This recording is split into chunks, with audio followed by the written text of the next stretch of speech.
Good morning, ladies and gentlemen. And good morning to our Chinese family members. On behalf of the Department of Veterans Administration, the National Cemetery Administration, and of course, the Fort Bliss National Cemetery team of professionals who take care of this shrine we call Fort Bliss National Cemetery, we'd like to welcome you on this historic occasion.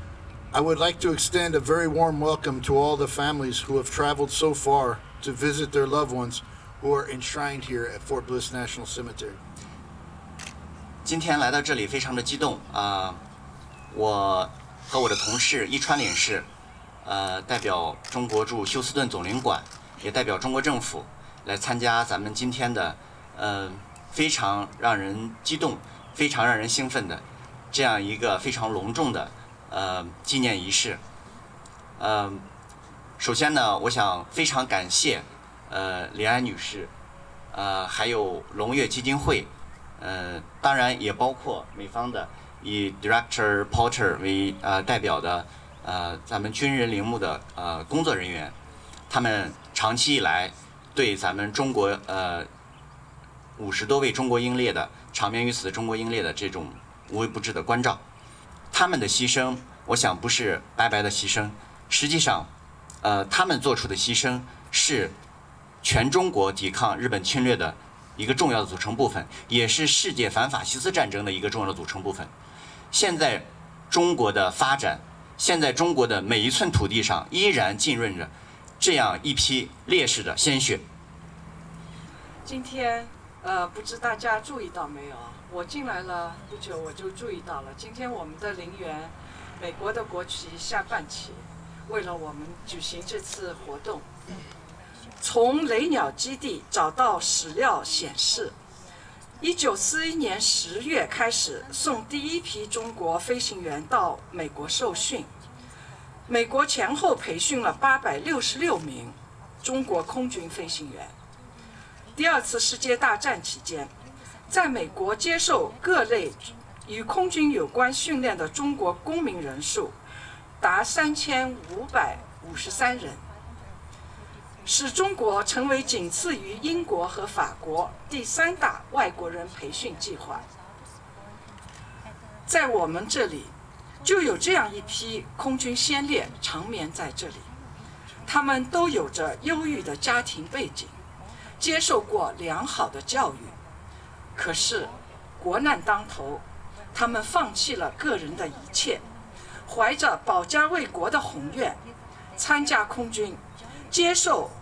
飞行训练，却不幸以身殉职。去年5月11日，我与龙跃基金会寻找战争失踪者项目组联系，到今年5月11日，与赴美殉职空军家属们一起来到这里，意义非凡。1年来，经过海峡两岸和来自美国志愿者的不懈努力，通过央视等着我的播放，以及广大网友们的关注和传播，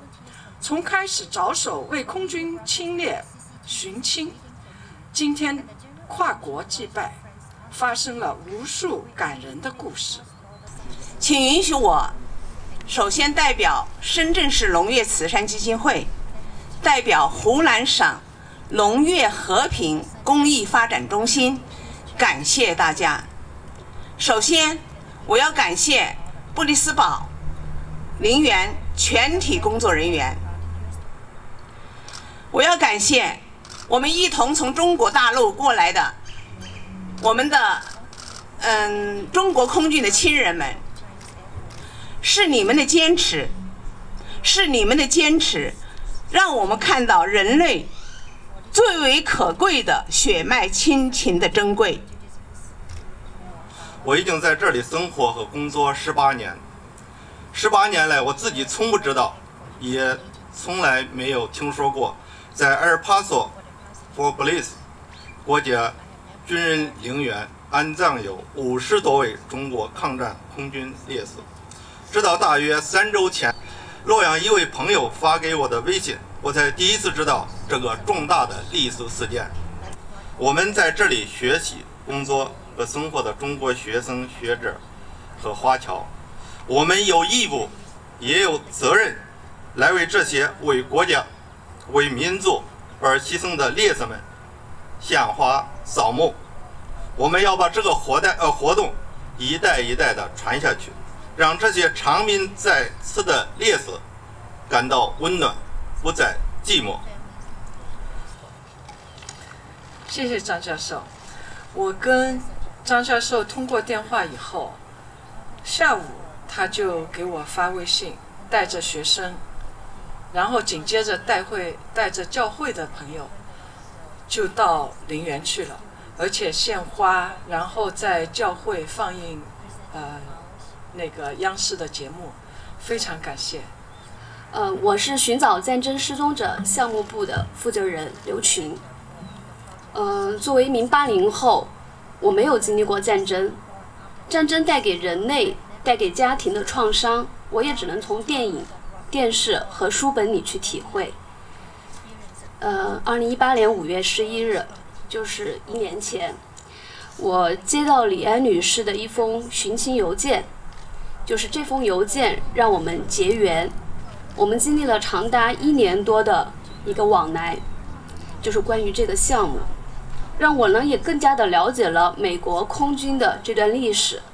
并且从一个一个的寻亲的故事中感受了太多太多。一排排的墓碑，每一个都是一个年轻的生命，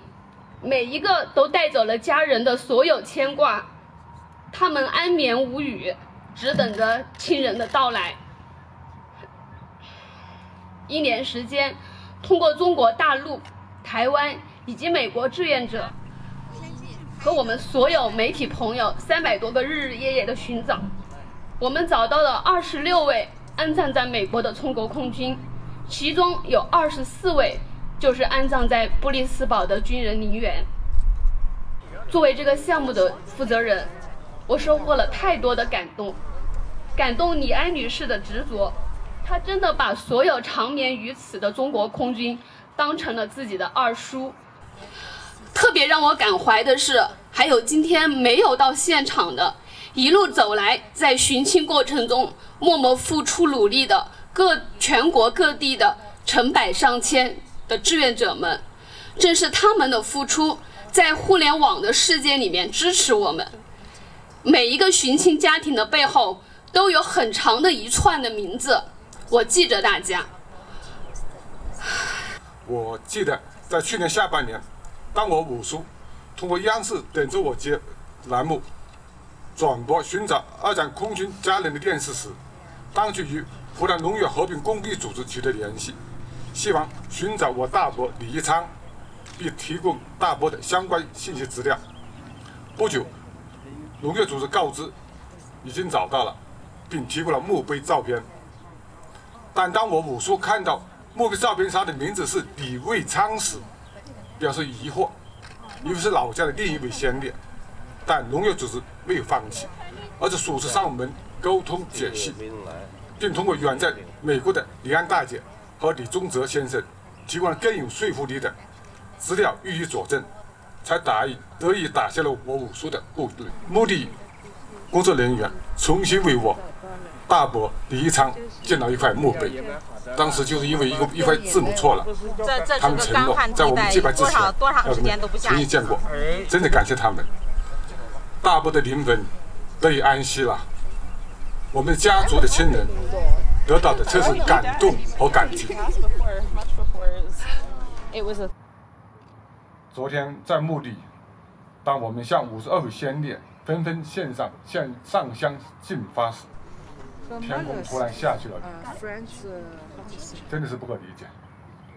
是老天爷被感动了，与我们一起祭拜。当我们离开时，天空又放晴了。安息吧，叔叔伯伯们，上天会富有你们的，祖国不会忘记你们，人民不会忘记你们，家人会惦记你们的。你是李安的二叔，也是我们所有人的二叔。我们感谢你当年付出了青春热血，使我们得以享受现在的安宁。日照战争。